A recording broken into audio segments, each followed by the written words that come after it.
আজকে বাংলাদেশের অবস্থা ভয়াবহ রকমের দাঁড়িয়েছে। এখানে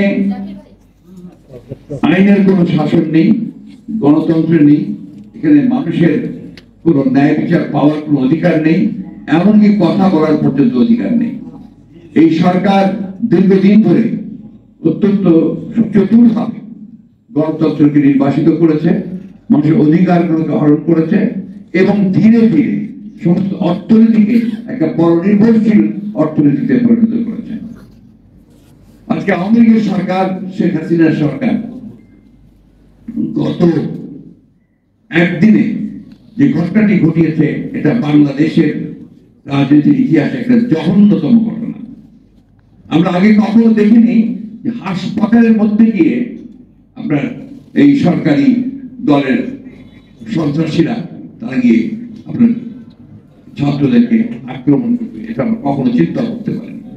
এমনকি পাকিস্তান আমলে, যার কথা তিনি বলেছেন যে পাকিস্তান আমলের হানাদার বাহিনীর কথা নাকি ছেলেরা ভুলে গেছে, আপনি তো সেটাকে ভুলে যেতে সাহায্য করছেন না, আপনি আরো সেটাকে নতুন করে মনে করে দিয়েছেন। পাকিস্তান সেনাবাহিনীর যে আক্রমণ ছিল তার থেকে আপনার কোন অংশে কম করেছেন। আমরা তখন ঢাকা বিশ্ববিদ্যালয়ের পড়ি, মাহবুব ভাইরাকে আছেন, জামাল ভাইরা আছেন, তখন ছিল এনএসএফ, আপনার আইয়ুব খানের দলের লোক, ন্যাশনাল স্টুডেন্টস ফেডারেশন, তারা এইভাবে আমাদেরকে আক্রমণ করতো, তারা আমাদের এইভাবে আমাদের সভা বন্ধ করতো, আমাদের সমস্ত আন্দোলনকে তারা নস্যাৎ করে দেওয়ার জন্য শক্তি প্রয়োগ করতো বিভিন্নভাবে এই অস্ত্র শস্ত্র নিয়ে।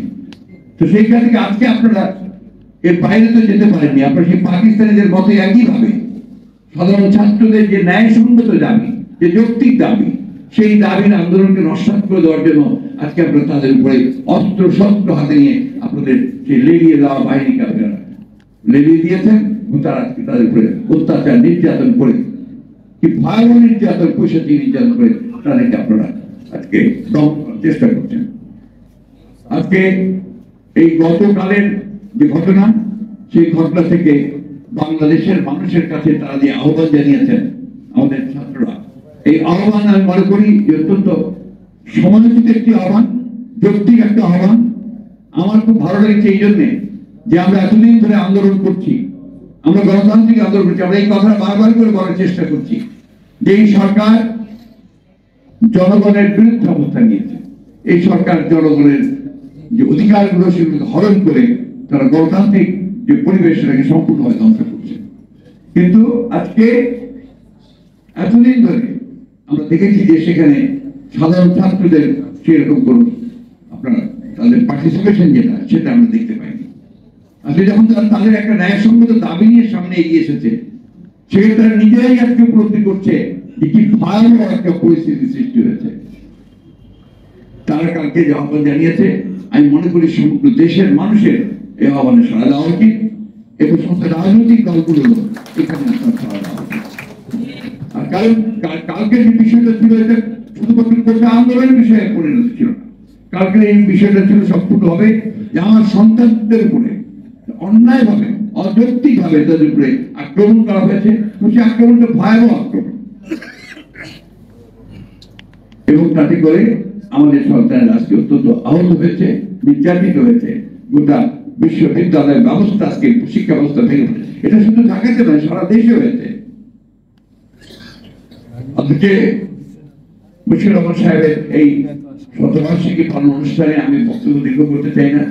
আমরা বারবার করে বলে আসছি যে আজকে দেশকে তারা ধ্বংস করে দিয়েছে। আপনারা দেখেছেন আজকে কথাটা উঠে এসছে যে প্রধানমন্ত্রীর একান্ত ব্যক্তিগত থেকে সহকারী বলা হয়, তার কাছেই 400 কোটি টাকা, তিনি নিজেই বলেছেন, অন্য কারো করার দরকার হয় না, 400 কোটি টাকা সম্পদ থেকে পাওয়া গেছে।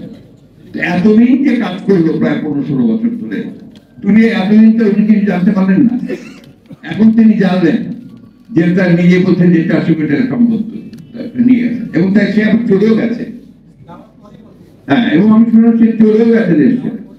এখন প্রশ্নটা হচ্ছে যে আপনারা এটাতে যাওয়ার পরে করেছে, আপনারা প্রমাণিত হচ্ছে যে একটা জিনিস একটু লক্ষ্য করবেন যে আসলে মূল যে দাবি জনগণের, যে একটা সুষ্ঠু অবাধ নির্বাচন চাই, এই গণতন্ত্রকে ফেরত চাই, ভোটের অধিকার ফেরত চাই, এই দাবিগুলোকে পাশ কাটানোর জন্য একটার পর একটা ঘটনা ঘটিয়ে তারাই ঘটনা ঘটাচ্ছে, ঘটিয়ে জনগণের যে দৃষ্টি সেই দৃষ্টিকে তারা বিভ্রান্ত করছে।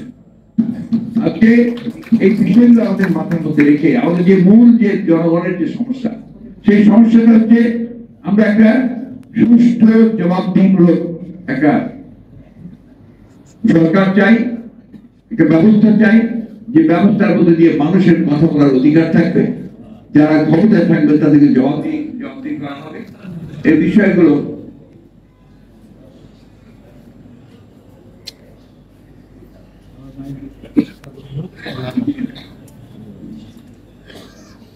তাহলে জবাবদিহিমূলক আপনার ব্যবস্থা থাকবে এবং সেখানে জনগণ তাদের কথা বলতে পারবে।